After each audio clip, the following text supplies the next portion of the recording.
Apologies for the terrible lighting. I just don't want to wake my little friend who's come over to visit me from next door. He's super cute and gets super grumpy if you disturb him in any way, and he seems to be like he's got this ability to sorry, just wanted to share with everybody here you are. Yes, anyway, yes, so he's now awake and he might be annoyed at me, but if I leave him alone, maybe he'll just go back to sleep and not be mad at me. I just wanted to do a quick review of Agatha Christie's Death in the Clouds, which I finished on Sunday, all in one go. It's not a very long book.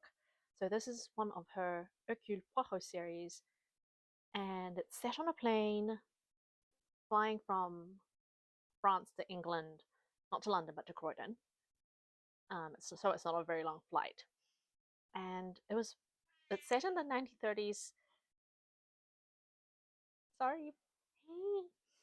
It's set in the 1930s, and when I read it, I initially thought that back in the day, in that era, everybody was on airships, but I was wrong. So commercial aviation wasn't big back then, but it did exist.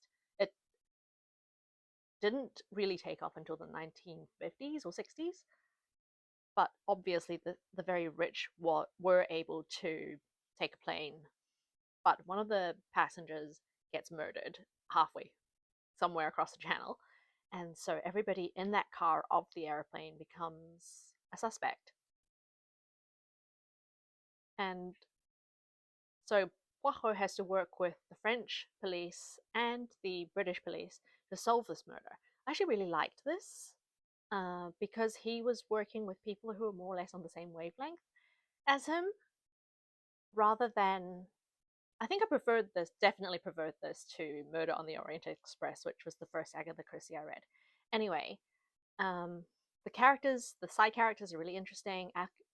Christie tells the story through the points of view of the side characters, so you don't really know what Poirot was thinking until the very end at the denouement, where he reveals all his thinking to you and reveals the true culprit. I would recommend this if you want to look into the golden age of detective fiction or just want to have a nice bore-free mystery. It's a really quick read. The language is really accessible.